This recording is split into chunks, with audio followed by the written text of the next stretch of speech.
wabarakatuh. Waalaikumsalam warahmatullahi wabarakatuh.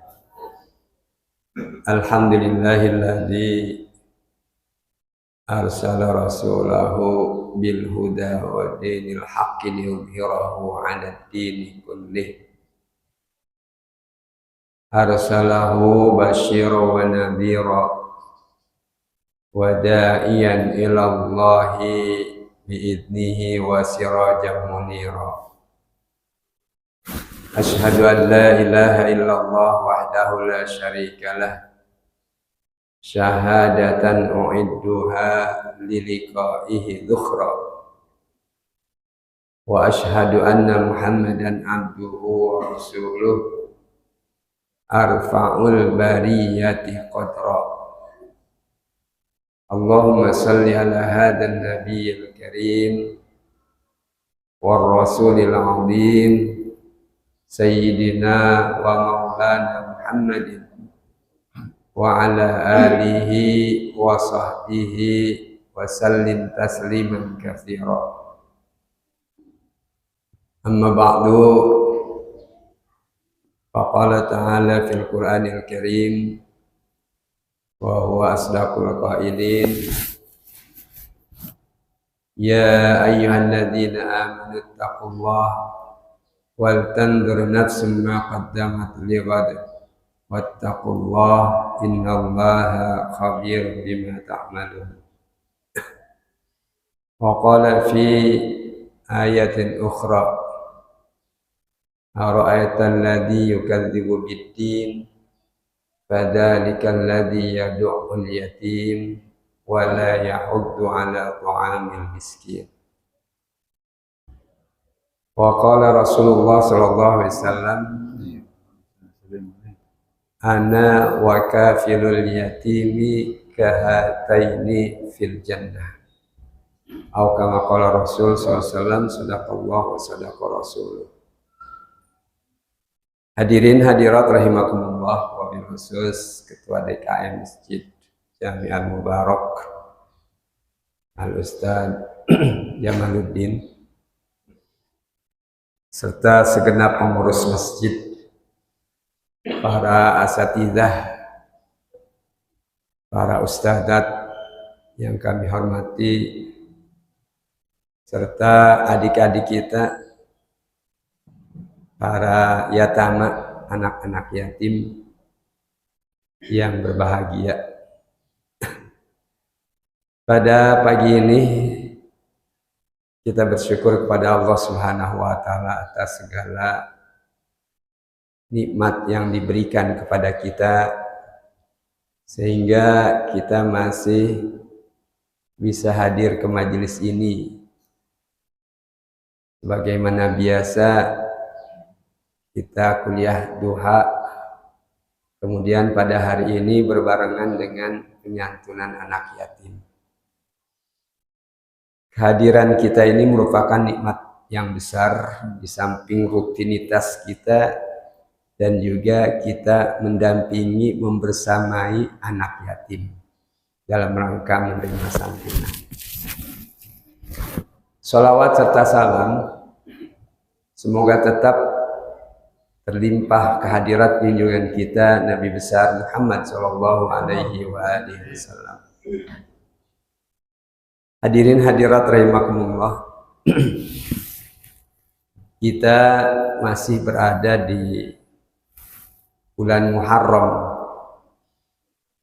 yang biasanya juga termasuk bulan Muharram itu sebenarnya banyak tinjauan bulan Muharram itu, bisa dari segi akidah, bisa dari segi ibadah, bisa dari segi tasawuf, bisa dari segi sirah, dan bisa dari sisi muhasabah. Barangkali kita akan berangkat dari sisi muhasabah dulu untuk melihat, nanti kita rangkaikan dengan tindakan kita atau apa yang telah kita perbuat berkaitan dengan masalah para yatama ini. Kita berangkat dulu dari apa yang Allah firmankan di dalam surah Al-Hasyr. Ya ayyuhalladzina amanu taqullaha wal tanzur nafsum ma qaddamat lighad. Ya ayyuhalladzina amanu, wahai orang-orang yang beriman. Di dalam tafsir dikemukakan sodaku billahi robban, alladzina sodaku billahi robban. Orang-orang yang beriman itu adalah orang-orang yang membenarkan terhadap Allah itu sebagai Rob, sebagai pencipta dan pemelihara sekaligus. Wabil islami dinan, dan orang yang ridho terhadap Islam sebagai agama. Wabin nabi wa rasul Muhammadin nabiyya wa rasulah, dan orang-orang yang ridho terhadap Nabi sebagai Nabi Muhammad sebagai Nabi dan Rasul. Nah, ini ya ayyuhalladzina amanu, yang betul-betul mereka itu membenarkan dan ridho terhadap Allah sebagai Tuhan, Islam sebagai agama, dan Nabi Muhammad sebagai Nabi dan Rasul. Dan ini semuanya adalah termasuk bagian yang akan ditanyakan pada saat kita berada di alam barzah. Pada saat kita dikubur, itu akan ditanyakan oleh malaikat Munkar dan Nakir. Nah, sekarang bagaimana selanjutnya? Apakah kita bisa menjawab pertanyaan tersebut? Itu sangat bergantung sejauh mana ridho kita terhadap Allah, ridho kita terhadap Islam, ridho kita terhadap Nabi Muhammad SAW. Ridho itu artinya udah berserah diri, ya, udah rela betul-betul bahwasanya Allah sebagai Tuhan, dia ridho Allah sebagai Tuhan, berarti dia berserah diri semuanya kepada Allah Subhanahu wa taala. Berkaitan dengan apa saja permasalahan hidup yang dihadapi, dia berserah diri kepada Allah Subhanahu wa taala. Ini berkaitan dengan masalah akidah yang pertama. Makanya Muhammad Iqbal Al-Pakistani menyebutkan di dalam satu syairnya, satu senandungnya, tauhidullahi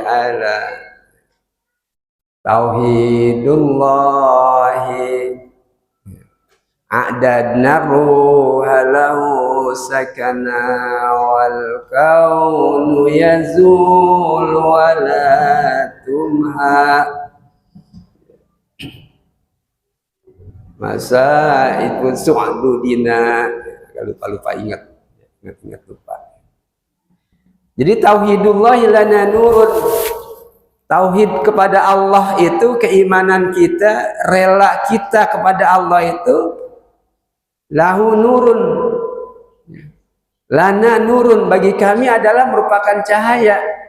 A'dadna ruha lahu sakana, yang kami sudah persiapkan di dalam diri ini tempat, ya, tempat untuk tauhid kepada Allah Subhanahu wa taala. Dan bulat kita tauhid kepada Allah, masalah akidah harus 100%, tidak boleh 99%.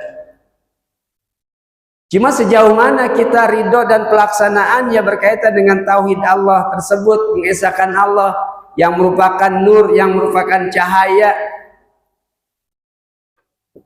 Alamul Islam, dunia Islam itu boleh saja berlalu, berjalan, tapi kemudian tauhid kepada Allah itu akan tetap di dalam diri kita. Sekalipun misalnya kita ditindak dengan kekerasan, tetapi tauhid Allah Subhanahu wa taala itu tidak berubah. Nah, ini yang pertama berkaitan dengan masalah akidah. Raditu billahi robba wabil islami dina, asalnya raditu bil islami dina wa raditu bil islami dina, dan kami ridha Islam itu sebagai tuntunan kehidupan, sebagai agama. Kalau memang kita ridho Islam sebagai tuntunan agama, seluruh pemikiran kita, perasaan kita, jiwa dan raga kita itu tidak lepas dari tuntunan-tuntunan Islam. Biasanya kan secara umum orang menginginkan yang kira-kira menguntungkan buat dia diambil Islam. Kalau tidak menguntungkan ditinggalkan. Jadi separuh-separuh dia masuk ke dalam Islam, ada di dalam Islam itu separuh-separuh, ya tidak bisa. Harusnya secara keseluruhan, pola kehidupan kita, cara berpikir kita, jiwa kita, raga kita, itu semuanya tersibghah, namanya sibghat Allah, yakni tercelup dengan celupan Allah, yakni Islam, agama yang diturunkan oleh Allah Subhanahu wa taala. Dan kita beruntung sekali sudah dari orang-orang tua kita ya beragama Islam, sehingga perlu bagaimana kita tingkatkan keridhaan kita terhadap Islam. Jangan kita mengambil jalan lain selain Islam. Rasul Shallallahu Alaihi Wasallam pada saat hijrah itu bahwasanya Nabi melihat, dia menengok ya atau mendengar, sami'tun nida'a an yamini ayun nida'u ya Jibril. Kata Nabi, aku mendengar panggilan-panggilan dari sebelah kanan, an yamini. Maka Nabi bertanya, panggilan apakah itu Jibril? Dzalika nidaul Yahudiyah dulu apa? Itu adalah panggilan Yahudi. In waqafta alaih, kalau engkau berhenti dan kemudian merespon, menyambut panggilan tersebut, la tahawwadat ummatuk, niscaya akan menjadi Yahudilah umat. Wasami'tun nidaan shimali, dan kemudian aku mendengar panggilan dari sebelah kiriku. Ayun nida, itu panggilan apa ya Jibril? Dzalika nidaun nasraniyah, dan itu adalah panggilan Nasrani.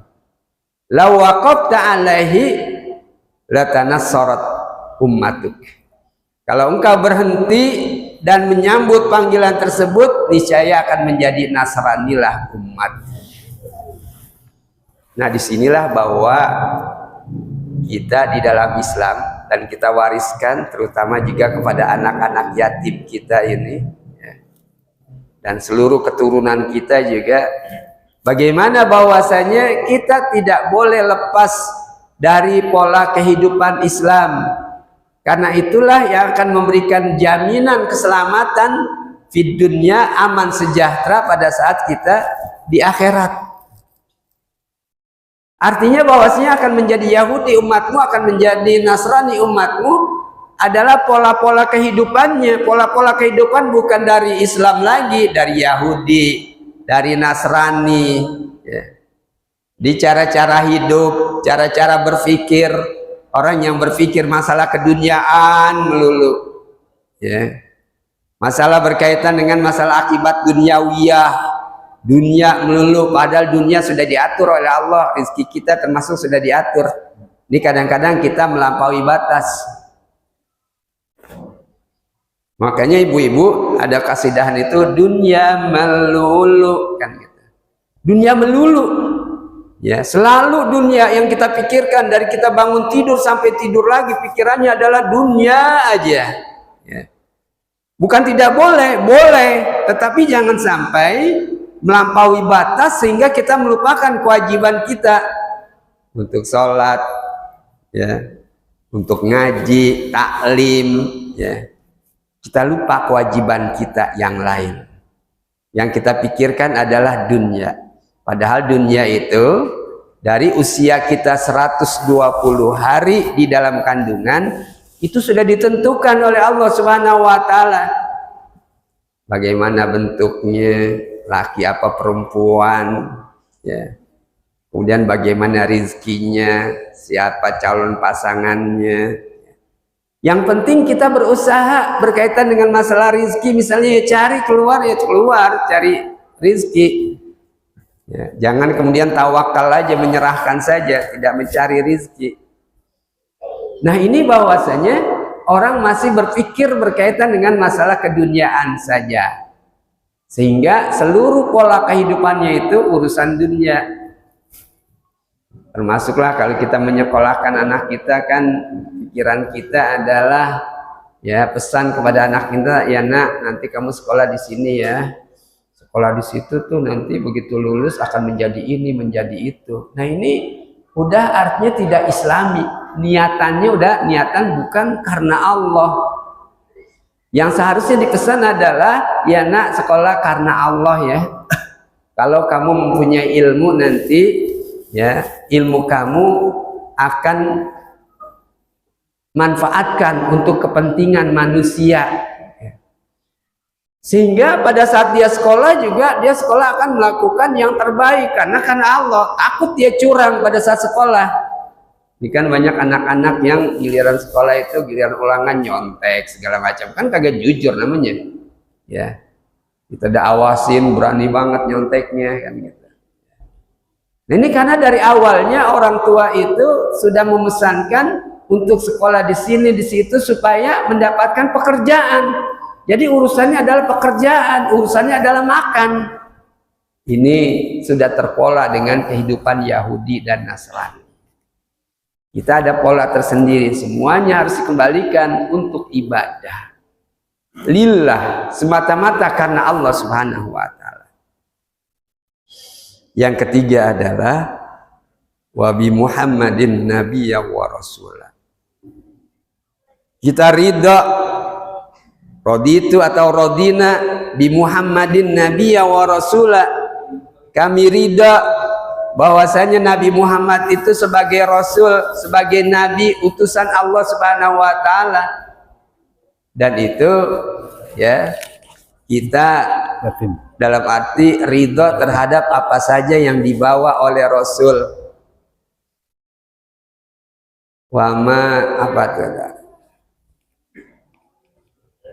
Apa saja yang diperintahkan oleh Nabi sallallahu alaihi wasallam, fakhuduhu wa ma nahakum anhu fantahuhu. Dan apa saja yang dilarang oleh Nabi sallallahu alaihi wasallam, jauhkan.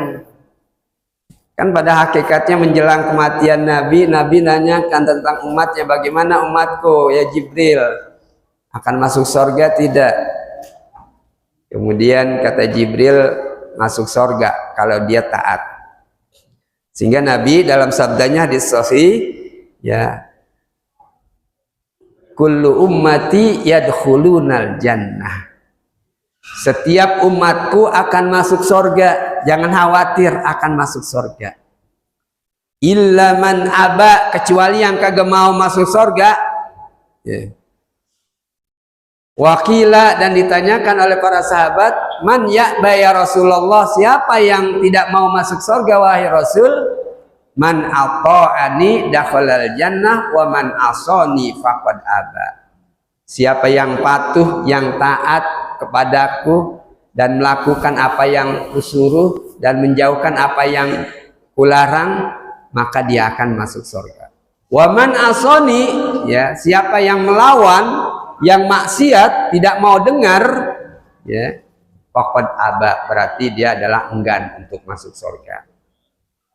Nah ini sejauh mana keridhaan kita kepada Allah, keridhaan kita kepada yakni Nabi Muhammad, keridhaan kita kepada Islam, kepada Nabi Muhammad SAW, perlu kita tinjau ulang setiap saat. Sehingga ada juga hadis, man asbaha ya, wa man amsa raditu billahi rabba wa bil islami dina wa bi Muhammadin nabiyya wa rasula fa alaihi ya, fa alaihi haqqun ya, ayyurdiyahullah au kama qala Rasul sallallahu alaihi wasallam. Yang intinya adalah siapa yang di pagi hari mengucapkan raditu billahi rabba Begitu pula di sore hari dia mengucapkan wabil islami dina wabi muhammadin nabi rasulullah, tiga-tiganya dia berhak untuk mendapatkan keridhaan Allah Subhanahu wa taala. Nah, setelah itu kalau iman dalam arti yang sesungguhnya, kemudian ya ayyuhalladzina amanu taqullah, bertakwalah kalian kepada Allah. Tadi ridho kepada Allah, Rasul, Islam, semuanya dilaksanakan, ini adalah takwa. Tindakan kita bahwa kita meyakini Allah tadi sebagai Tuhan, raditu billahi rabban. Kita meyakini Islam itu sebagai agama. Kita meyakini bahwa Nabi Muhammad sebagai Nabi dan Rasul, dan kita ridho sekaligus.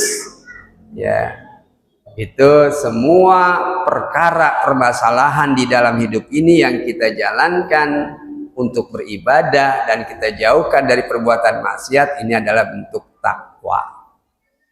Makanya takwa itu sendiri kan maknanya imtitsalu awamirillahi wajtinabu nawahihi sirran wa alaniyatan. Artinya menjauhkan atau imtisalu awamirillah, melaksanakan apa saja yang diperintahkan oleh Allah dan menjauhkan larangan-larangan Allah, baik tersendiri ataupun ada orang, sirran wa alaniyatan, dalam keadaan sir artinya kagak ada orang, wa alaniyatan dan tampak jelas ya, kelihatan sama orang, ini namanya takwa. Jadi melaksanakan ya perintah Allah dan menjauhkan larangannya itu, ada orang atau tidak ada orang tetap dia laksanakan. Selanjutnya dalam ayat itu wal tandur nafsum ma qaddamat lighad. Hendaknya tiap individu melihat ma qaddamat lighad, apa yang sudah dia usahakan, apa yang sudah dia perbuat, apa yang sudah dia upayakan lighadin, untuk hari esok, yakni liyaumil qiyamah, untuk hari kiamat maksudnya. Makanya kata ulama tafsir bahwasanya kata ghad, kata istilah besok itu dipinjam ya, isti'arah namanya, untuk menggambarkan bahwa sebenarnya kiamat itu dekat, seolah-olah seperti besok, dan kehidupan ini singkat sekali gitu. Ghad. Nah, kata Khairil Anwar itu, kalau hari ini aku ada, esok aku tiada.